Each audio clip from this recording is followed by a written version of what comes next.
election results are out. India's Prime Minister has claimed victory in the country's election. It is a hat-trick for India's incumbent Prime Minister. And there are a lot of things that we have observed from this particular election season and the results of this particular elections that basically ended on June 4th. Hello and welcome to a brand new video on the Indian Millennials channel. My name is Rohit Kurpad. I bring about contextual information based on things that are happening in our country, India, the world, and our beloved marketplace. So this is just an election that made everybody happy. You saw smiles on Rahul Gandhi's face, you saw smiles on Narendra Modi's face. There was one person though who was very upset that he had to go back to the jail, that is Arvind Kejriwal. But most of them were all very happy, content with all their performance. One thing is, India has returned back to its actual way of doing politics, which is coalition governments. If you can recall, 2004 to 2011-12, it was never a Congress government. It was UPA 1, UPA 2, which basically stands for United Progressive Alliance 1, United Progressive Alliance 2. And the same thing now, only in the year 2014 and 2019, because BJP themselves won overwhelming majority of 272 plus seats. That's the reason why it was a BJP government at the center. And this time it's again back to the NDA, which is the National Democratic Alliance, which basically means that BJP is the leader of the alliance, but there are a lot of other parties part of it. So it's part of being a coalition government. Now, one more thing which is actually a very good sign is that the Telugu Desam party, which basically ransacked Andhra Pradesh, won every single seat there, along with a proper coalition with a megastar Paval Kalyan from Andhra, and now both of them together are actually going to be ruling Andhra Pradesh.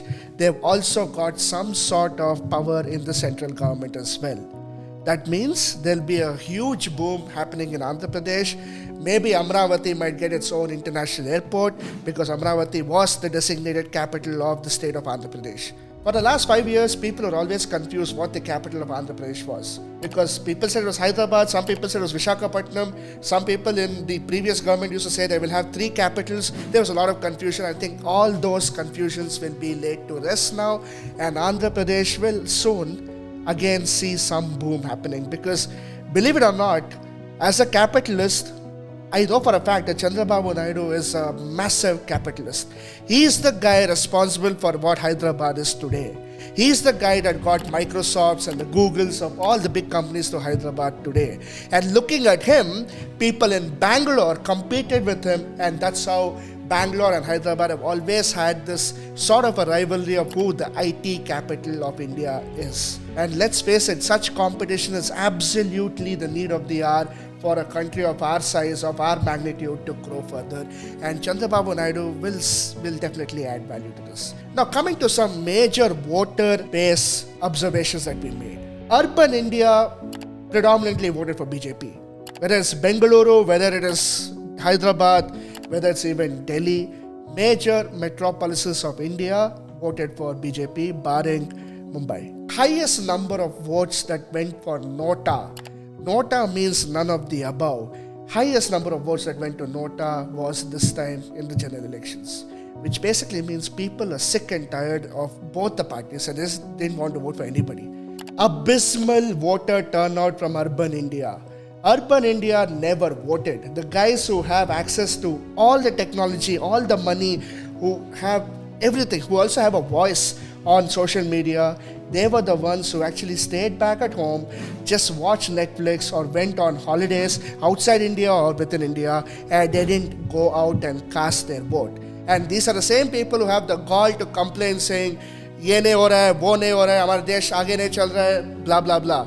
But dude, if you can't even cast your vote, then what the hell are you doing? You have no right to complain. It's as simple as that. Without voting, if you think everything will happen to you, then shame on you, really. लानत है बेटा, लानत है. So the urban voters, especially Mumbai, Bengaluru, has been abysmal, and it's been very sad to see.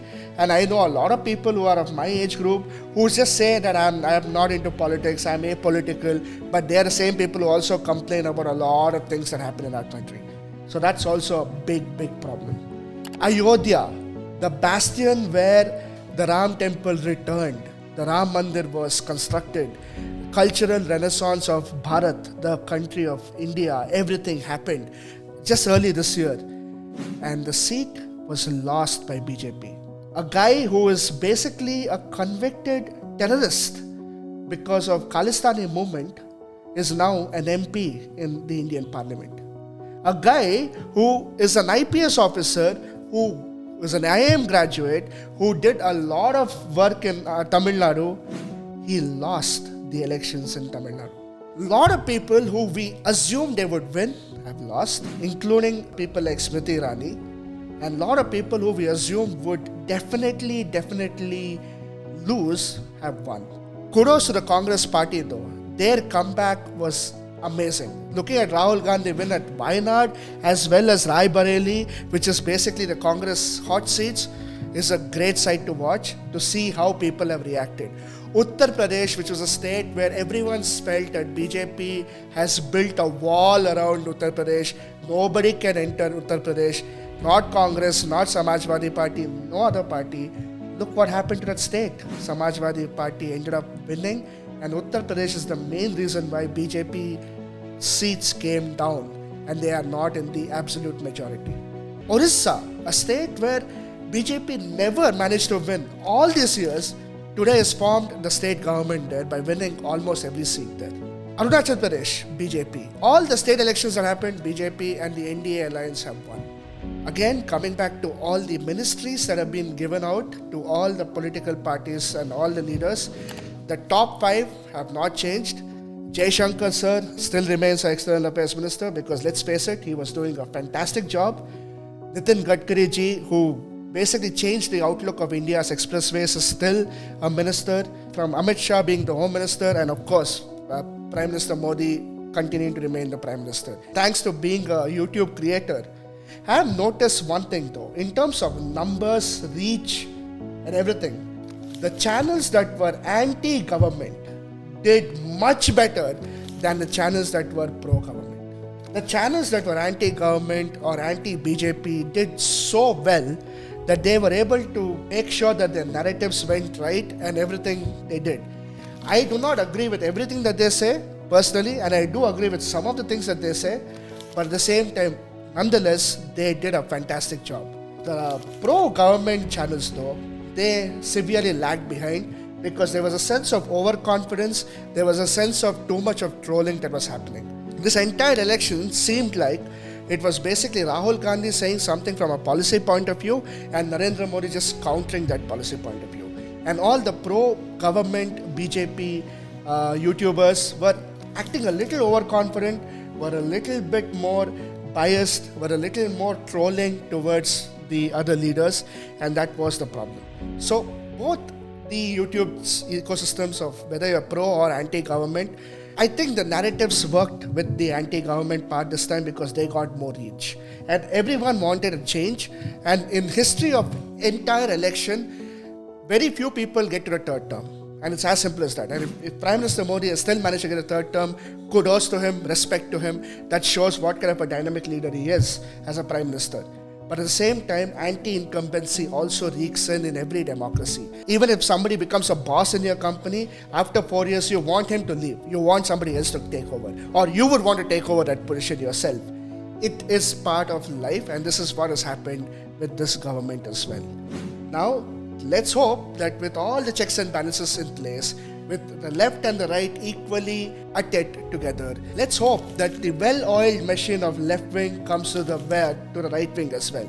Unfortunately, the right wing today, their narratives might be good, their conversation might be good, their intellectual capacity also might be good, but the problem is they do not have a well-oiled PR machinery backing them. All eyes on Rafah becomes viral. But all eyes on Riyasi, which is a terrorist attack that happened in India, does not go as viral as Rafah in India. That means there is a sort of a PR problem there. Let's try to solve it because, come on man, our country comes first. Then outside world also comes first. For me personally, I sympathize with everything that's happening wrong with the Palestinians in Palestine, in Gaza as well. But at the same time, I am more sympathetic towards the Indians that have died in the recent terror attacks that have happened in Jammu and Kashmir. It's simple because for me, nation is first and then community as an overall. And as a humanitarian, I feel all these things should stop. But at the same time, when somebody promotes one thing and does not promote the other, and somebody promotes one thing and does not promote the other, I just find it hypocritical. I would rather have everybody promote everything. And that's the reason why I would say that the PR machinery needs to get a little strong with the right wing, because some of the narratives are good. I'm not saying all of them are good, some of them are definitely good. And left wing as well, some of your narratives are brilliant and you managed to put it across very well. But some of the things that you said, democracy is dead, EVMs are being this, EVM that, that was ridiculous, because you are yourself keeping your mouth shut today.